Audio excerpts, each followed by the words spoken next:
Rahul sir please आपकी तवज्जो चाहता हूं 2 मिनट के लिए। मेरा नाम अबरार काशिफ है और मैं अमरावती वासियों की तरफ से आपके आगमन पर आपका इस्तकबाल और खुशामदीद कहता हूं और ये कहना चाहता हूं, तालियां बजाकर स्वागत कीजिएगा। 4 पंक्तियां पढ़ता हूं। ये कहना चाहता हूं कि कौन से शहर में है और कहां है प्यारे, कौन से शहर में है और कहां है प्यारे, तू जिसे ढूंढ रहा है वो यहां है प्यारे। कौन से शहर में है और कहां है प्यारे, तू जिसे ढूंढ रहा है वो यहां है प्यारे। प्यार की एक नजर डाल और खरीद मुझे, ये मेरा दिल तो मोहब्बत की दुकान है प्यारे।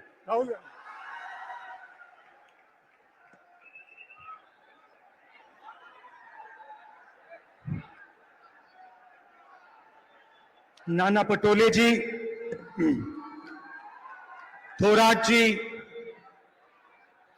वडेतिवार जी, यशोमती ठाकुर जी, सूर्यवंशी जी, देशमुख जी, मुजफ्फर हुसैन जी और हमारे कैंडिडेट्स बलवंत वानखेड़े जी, अभय पाटिल जी, वसंत राव जी, सीनियर नेता, गठबंधन के हमारे नेता, गठबंधन के प्यारे कार्यकर्ता, भाइयों और बहनों, प्रेस के हमारे मित्रों, युवाओं, आप सबका यहां बहुत बहुत स्वागत। गर्मी में आप आए, दूर दूर से आए, आपको कष्ट हुआ, इसके लिए दिल से आपको धन्यवाद करता हूं।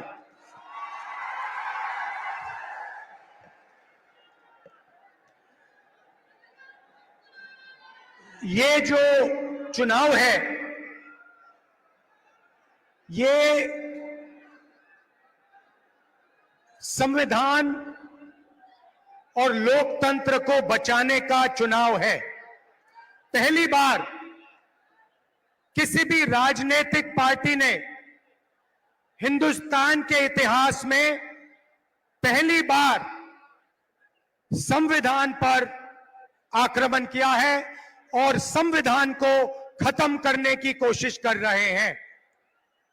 तो एक तरफ इंडिया गठबंधन जो संविधान की रक्षा कर रहा है और लोकतंत्र की रक्षा कर रहा है, और दूसरी तरफ नरेंद्र मोदी, आरएसएस और बीजेपी जो संविधान को, लोकतंत्र को खत्म करने की कोशिश कर रहे हैं।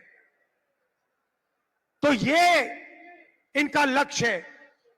इनके मेंबर ऑफ पार्लियामेंट ने कहा कि अगर हम चुनाव जीतेंगे तो हम संविधान को बदल देंगे।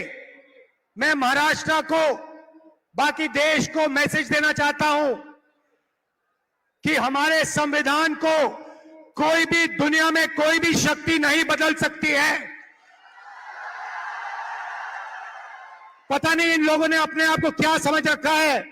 संविधान हिंदुस्तान की आवाज है, गरीबों की आवाज है, पिछड़ों की, दलितों की, आदिवासियों की आवाज है। इसको कोई नहीं बदल सकता, कोई शक्ति इसको बदल नहीं सकती। हम देखेंगे ये संविधान कैसे बदला जाता है। भाइयों और बहनों, पिछले 10 साल नरेंद्र मोदी जी ने 22-25 लोगों के लिए सब कुछ किया है।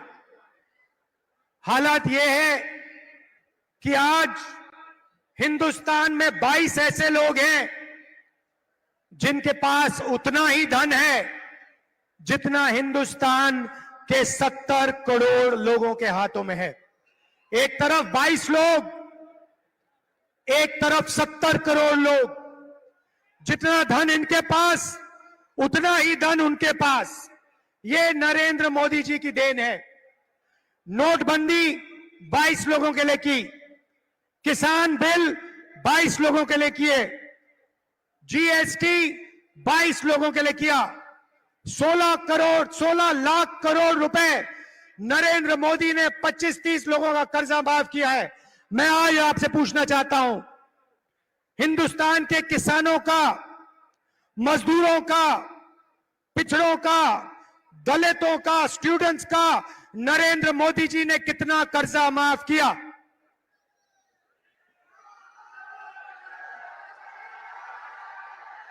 एक रुपया हिंदुस्तान के गरीबों का नरेंद्र मोदी ने माफ नहीं किया। 16 लाख करोड़ रुपए का मतलब 25 साल का मनरेगा। 16 लाख करोड़ रुपए का मतलब जितना हमने किसानों का कर्जा माफ किया था, अगर आप उसे 25 बार करो तो 16 लाख करोड़ रुपए बनते हैं। नरेंद्र मोदी जी ने 22-25 लोगों को 25 साल का मनरेगा का पैसा पकड़ा दिया और फिर कहते हैं कि गरीबों की सरकार चलाते हैं। उन्होंने 22 अरब पतियों की मदद की। तो आज मैं आपको साफ बताने आया हूं, हमारा जवाब क्या है, मैं आपको बताने आया हूं। उन्होंने अरबपति तैयार किए, हम करोड़ों लाखपति बनाने जा रहे हैं।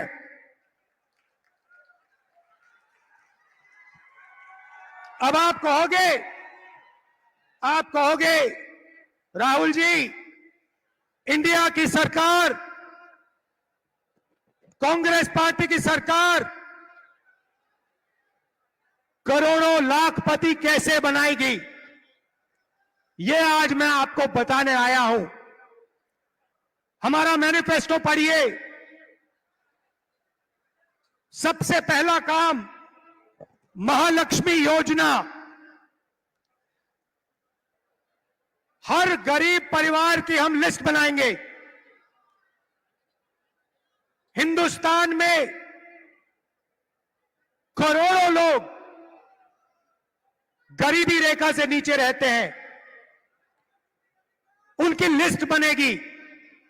अच्छी तरह सुनिए, और जो यहां महिलाएं आई हैं, आप इस बात को अच्छी तरह सुनिए।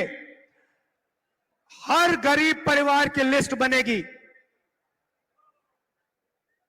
और हर गरीब परिवार में से एक महिला का नाम चुना जाएगा और उस महिला के बैंक अकाउंट में कांग्रेस पार्टी की सरकार, इंडिया गठबंधन की सरकार हर साल सीधे बैंक अकाउंट में 1 लाख रुपया डालने जा रही है।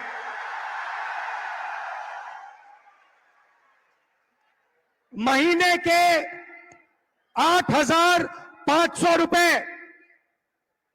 साल के 1 लाख रुपए करोड़ों महिलाओं के बैंक अकाउंट में हर महीने ठकाठक ठकाठक ठकाठक ठकाठक ठकाठक ठकाठक ठकाठक। आप अरबपति बनाओ, हम लाखपति बनाएंगे। आप 25 अरबपति बनाओ, हम करोड़ों लाखपति बनाएंगे। भाई और बहनों, सीधी सी बात है और महिलाएं ये बात अच्छी तरह समझेंगी। हिंदुस्तान में 21वीं सदी में स्त्री और पुरुष दोनों जॉब करते हैं। सही? मनरेगा महिलाएं भी करती हैं, पुरुष भी करते हैं। सही? तो जब आप जॉब करते हो, 8-10 घंटे की जॉब करते हो, स्त्री को भी पैसा मिलता है, पुरुष को भी पैसा मिलता है। सही? ठीक है। मगर हर महिला, इस देश की हर महिला 8 घंटे घर के बाहर जॉब करती है और फिर 8 घंटे घर में जॉब करती है, खाना भोजन बनाती है, बच्चों की देखभाल करती है, भविष्य की हिंदुस्तान की के भविष्य की रक्षा करती है। मगर 8 घंटे के लिए आपको पैसा मिलता है, मगर जो घर में आप काम करती हैं उसके लिए आज तक आपको किसी सरकार ने पैसा नहीं दिया। यह बात शायद पुरुषों को अच्छी ना लगे, मगर यह हिंदुस्तान की सच्चाई है। देखिए, महिलाएं सब मुस्कुरा रही हैं, ये समझ गई बात।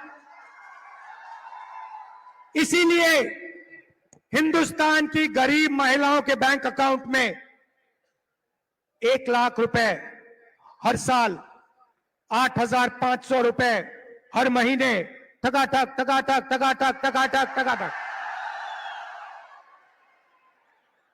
दूसरी बात, यहां बहुत सारी आशा और आंगनवाड़ी की महिलाएं हैं, उनको सीधा मैसेज देना चाहता हूं, आपकी आमदनी हम दुगनी करने जा रहे हैं और हिंदुस्तान की सरकार में और पब्लिक सेक्टर में महिलाओं को 50% रिजर्वेशन देने जा रहे हैं।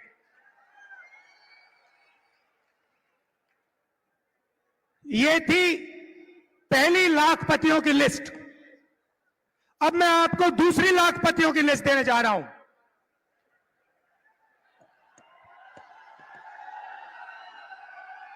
पहली लिस्ट में हिंदुस्तान के सबसे गरीब परिवारों को हम 1 लाख रुपए देने जा रहे हैं। अब आप कहोगे, करोड़ों लाखपति तो आपने यहां बना दिए, अब कहां बनाओगे? अब मैं वो आपको बताना चाह रहा हूं। नरेंद्र मोदी जी ने हिंदुस्तान के युवाओं को बहुत तंग किया। पहले उन्होंने कहा 2 करोड़ युवाओं को रोजगार दूंगा, उसके बाद नोटबंदी कर दी, गलत जीएसटी लागू कर दी और बेरोजगारी पूरी देश में फैला दी। आज 45 साल से सबसे ज्यादा बेरोजगारी हिंदुस्तान में है। युवा, करोड़ों युवा सड़कों पे, कस्बों पे आगे पीछे दौड़ते हैं रोजगार ढूंढते हुए, और अमीर घर के बेटे क्या करते हैं? अप्रेंटिसशिप करते हैं। अप्रेंटिसशिप मतलब जॉब मार्केट में जाने से पहले हिंदुस्तान का हर अमीर परिवार अपने बेटे को, बेटी को 6 महीने की, 1 साल की टेम्पररी नौकरी देते हैं। वो नौकरी उन्हें पब्लिक सेक्टर में, प्राइवेट सेक्टर में, सरकारी ऑफिसेज में दी जाती है और उनको इस नौकरी के लिए पैसा मिलता है। ये अरबपति लोग, बड़े बिजनेस वाले अपने बच्चे को इस प्रकार से ट्रेनिंग देते हैं। एक प्रकार से मान लो पेड ट्रेनिंग हो जाती है और जॉब मार्केट में घुसने का तरीका है ये। एक प्रकार से जॉब मार्केट में घुसने का रास्ता है। मगर यह सुविधा हिंदुस्तान के करोड़ों बेरोजगार युवाओं को नहीं मिलती। भटकते रहते हैं, मांगते रहते हैं, हाथ जोड़ते रहते हैं, मगर कोई इनकी सुनता नहीं, नरेंद्र मोदी नहीं सुनते। तो हम पहली बार, दुनिया में पहली बार एक नया कानून ला रहे हैं जो सुविधा हिंदुस्तान के सबसे अमीर लोग अपने बच्चों को देते हैं, वही सुविधा हम हिंदुस्तान के हर बेरोजगार युवा को देने जा रहे हैं। भाई और बहनों, गठबंधन की सरकार दुनिया में सबसे पहली सरकार होने जा रही है जो अपने युवाओं को अप्रेंटिसशिप का अधिकार देने जा रही है। सीधा सा मामला है, हिंदुस्तान के सारे graduates, college graduates, university graduates, diploma holders, सारे के सारों को यह अधिकार दिया जाएगा। पब्लिक सेक्टर में, प्राइवेट सेक्टर में, सरकारी ऑफिसेज में आपको 1 साल की अप्रेंटिसशिप, 1 साल की नौकरी हिंदुस्तान की सरकार गारंटी करके देने जा रही है। 1 साल में प्राइवेट सेक्टर में, पब्लिक सेक्टर में, सरकारी ऑफिसेज में आपको नौकरी मिलेगी और ट्रेनिंग मिलेगी। और भाई और बहनों, सिर्फ ट्रेनिंग और नौकरी नहीं मिलेगी, बैंक अकाउंट में साल के 1 लाख रुपए मिलेंगे। और उसके बाद 1 साल के बाद हिंदुस्तान को दुनिया की सबसे बेहतर ट्रेंड वर्कफोर्स मिलेगी। तो भाई और बहनों, उन्होंने 20-25 अरबपति बनाए, हम करोड़ों लाखपति बनाने जा रहे हैं।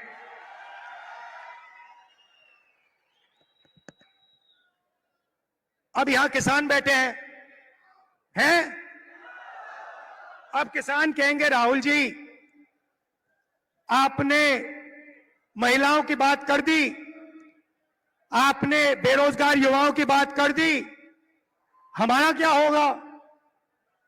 सबसे पहले हिंदुस्तान के प्यारे किसानों,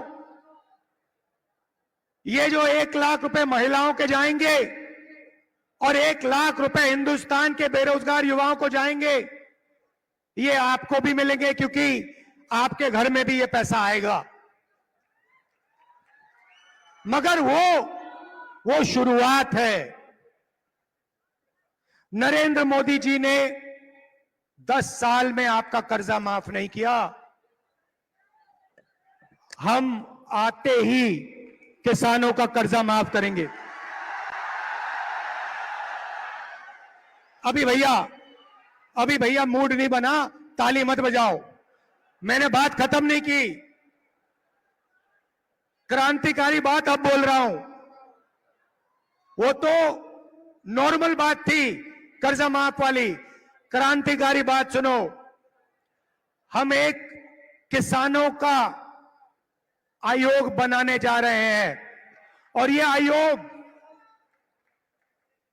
जब भी हिंदुस्तान के किसानों को कर्जा माफी की जरूरत होगी, ये आयोग सरकार को रिकमेंडेशन देगा और किसानों का कर्जा एक बार नहीं अनेक बार होगा।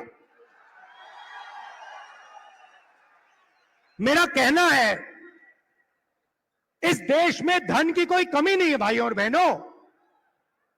आप देखो, अरबपतियों की ओर देखो, उनकी गाड़ियों को देखो, उनके घरों को देखो, उनके हवाई जहाजों को देखो। धन की कोई कमी नहीं है। मैं सिर्फ ये कह रहा हूं कि अगर अरबपतियों का कर्जा माफ हो सकता है तो गरीबों का भी कर्जा माफ हो सकता है। मैं सिर्फ न्याय मांग रहा हूं।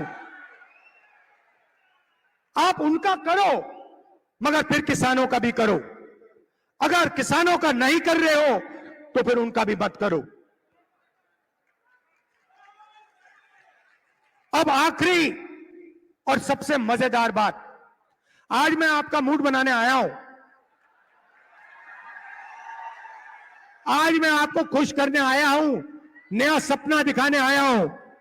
अब सबसे मजे की बात, ये जो मैंने आपको बताया ये तो शुरुआत है, मगर क्रांतिकारी बात भाई और बहनों, ये देखो, ये हमारे मीडिया के मित्र हैं, इनकी ओर देखो।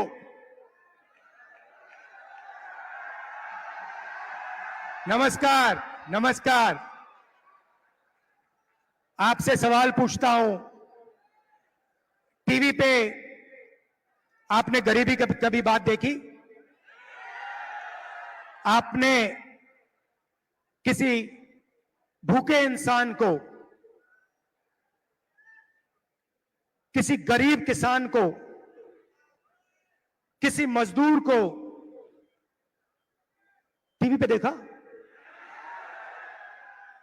90% आबादी पिछड़ों की है, दलितों की है, आदिवासियों की है, किसानों की है, मजदूरों की है। भाई और बहनों, ये टीवी पे कभी दिखते क्यों नहीं? आपने कभी टीवी पे देखा कि किसान की बात हो रही है ना, मजदूर की बात होते हुए देखी? किसी बढ़ई को आपने टीवी पे देखा? किसी नाई को, मोची को, बढ़ई को, छोटे फैक्ट्री वाले को टीवी पे देखा? कभी नहीं। अमिताभ बच्चन देखा? विराट कोहली देखा? टीवी पे पाकिस्तान की बात सुनी, चाइना की बात सुनी, मगर हिंदुस्तान की जनता की बात कभी नहीं सुनी। भाई और बहनों, हिंदुस्तान में 15% दलित हैं, 8% आदिवासी हैं, 50% कम से कम पिछड़े वर्ग के लोग हैं। 50, 15 और 8 कितने हुए? कितने हुए? 73। उसमें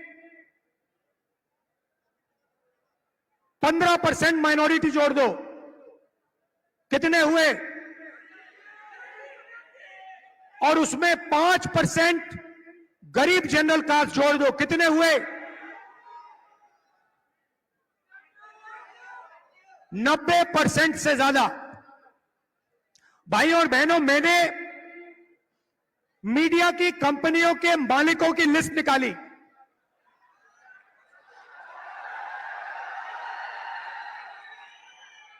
और इनके जो बड़े से बड़े एंकर हैं, उनकी लिस्ट निकाली। मैंने 300 से ज्यादा एंकरों की लिस्ट निकाली, हर मालिक की लिस्ट निकाली। और भाई और बहनों, मजे की बात आपको बताता हूं, उस लिस्ट में ना एक दलित, ना एक पिछड़ा, ना एक आदिवासी, ना एक गरीब जनरल कास्ट का व्यक्ति, ना एक आदिवासी, ना एक दलित, ना एक पिछड़ा, कोई नहीं। 90% आबादी में से इनमें कोई है ही नहीं। आपकी बात क्यों करें? आपकी बात क्यों करें? आपका तो है ही नहीं कोई इसमें। अब चुप हो गए आप सब। ओ, राहुल गांधी ने सही बात बोल दी, ये तो हमने सोचा भी नहीं था। चेहरे तो हम रोज देख रहे थे, चेहरे तो हम रोज देख रहे थे, मगर हमने नहीं सोचा कि इनमें ना एक आदिवासी, ना एक दलित, ना एक पिछड़ा।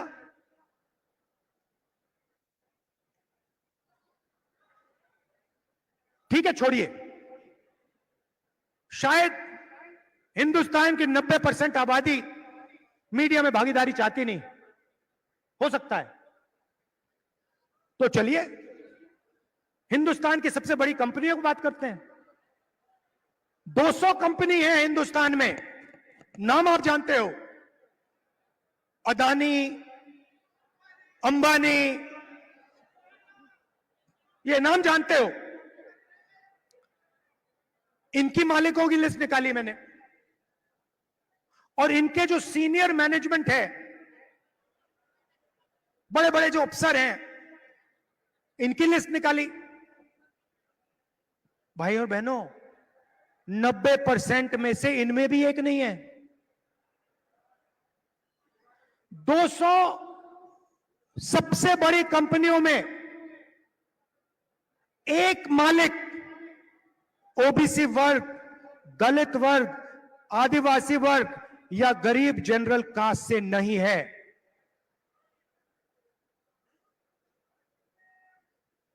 लाखों करोड़ रुपए कर्जा माफ हो जाता है, आपका तो एक आदमी उसमें नहीं है। जीएसटी का पैसा आप देते हो, जितनी जीएसटी आप देते हो उतनी अडानी देता है। ये आपने सुंदर गुलाबी शर्ट जो खरीदी, ये कितने की खरीदी? हाँ आप, हाँ भाई आप, हाँ खड़े हो जाओ, खड़े हो जाओ।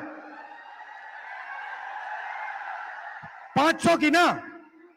अगर यही शर्ट अडानी खरीदता, कितनी जीएसटी देता हो? जितनी आपने दी। 18% आप देते हो, 18% वो देता है। पैसा आपका, पैसा पिछड़े वर्ग का, दलितों का, आदिवासियों का, गरीब जनरल कास्ट का, माइनॉरिटी का,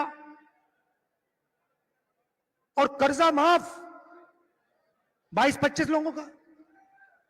अब आप कहोगे राहुल जी, हम मीडिया में नहीं चाहते, हम कॉर्पोरेट इंडिया में भी नहीं चाहते। तो मैं कहूंगा ठीक है, सरकार तो ले लो। तो सरकार में देखते हैं। सरकार में दिल्ली की सरकार को 90 अफसर चलाते हैं, आईएएस अफसर हैं।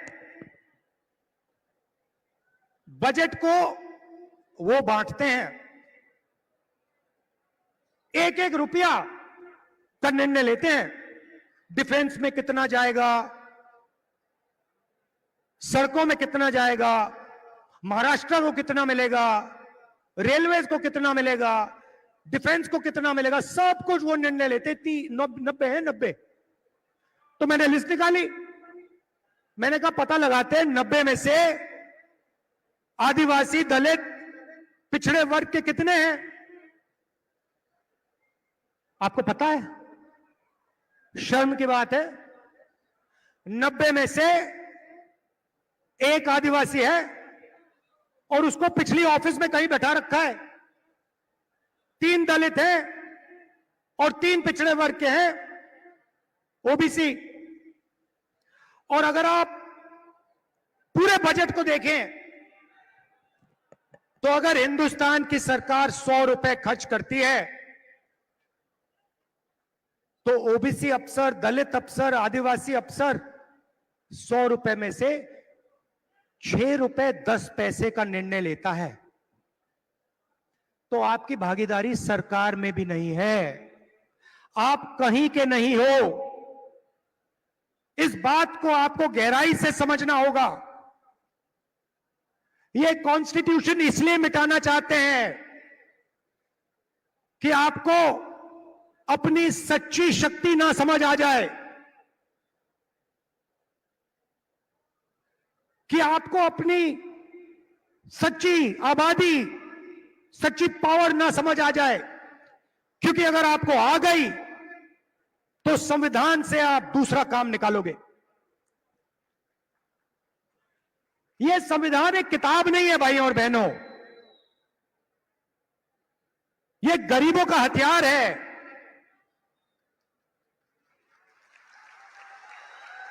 और इस हथियार को नरेंद्र मोदी 22-25 लोगों के साथ मिलकर खत्म करने की कोशिश कर रहे हैं।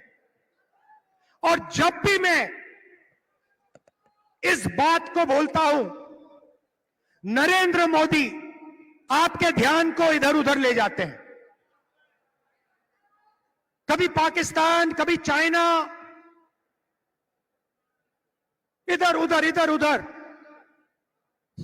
सीधा सा उदाहरण, राम मंदिर का इनॉग्रेशन आपने देखा?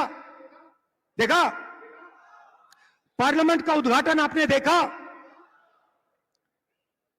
राष्ट्रपति का चेहरा आपने उद्घाटन में देखा? क्यों नहीं?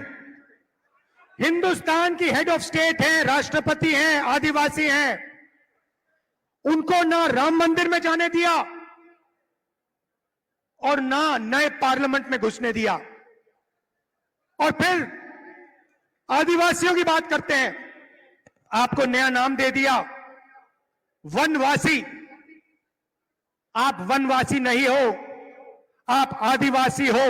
आदिवासी का मतलब वो लोग जो हिंदुस्तान के पहले मालिक थे।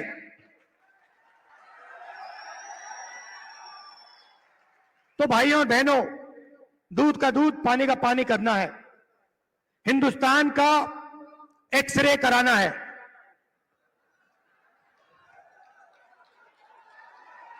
एक्सरे का मतलब जाति जनगणना। जाति जनगणना के बाद दलितों को, आदिवासियों को, पिछड़ों को, गरीब जनरल कास्ट के लोगों को, माइनॉरिटीज को, सबको अपनी आबादी के बारे में साफ पता लग जाएगा। किसकी कितनी आबादी है, और जाति जनगणना के साथ हम इकोनॉमिक सर्वे कराएंगे, हिंदुस्तान की हर संस्था का सर्वे कराएंगे, और दूध का दूध, पानी का पानी हम कर देंगे। ये जैसे सफेद क्रांति हुई, हरी क्रांति हुई, ये क्रांतिकारी निर्णय है भाइयों और बहनों, और ये काम हम सरकार बनाने के एकदम बाद करने जा रहे हैं। तो ये मैं आज आपसे कहने आया था। मजा आया? जितना पैसा भाइयों और बहनों, जितना वो अरबपतियों को देंगे ना, जितना अरबपतियों को देंगे, उतना हम किसानों को, मजदूरों को, गरीबों को, पिछड़ों को, दलितों को, आदिवासियों को देंगे। तो याद रखिए, दो तरीके से हम लाखपति बनाने जा रहे हैं। महालक्ष्मी योजना और अप्रेंटिसशिप का अधिकार। और इन दो क्रांतिकारी काम करने के बाद हिंदुस्तान का चेहरा बदलने जा रहा है। आप सबका दिल से धन्यवाद करता हूं। इतनी गर्मी में आप आए, इतने प्यार से आपने मेरी बात सुनी। नफरत के बाजार में मोहब्बत की दुकान खोलनी है। जय हिंद। बहुत बहुत धन्यवाद। भारत माता की, भारत माता की। माननीय राहुल जी गांधी को आप अपने अमरावती का प्यार की बात कहते हुए, कुलों प्यार के मोती लुटा के चलते हैं, सबको गले से लगा के चलते हैं। इसके बड़प्पन का अंदाजा करे भी तो करे कैसे, ये आसमां है मगर सर झुका कर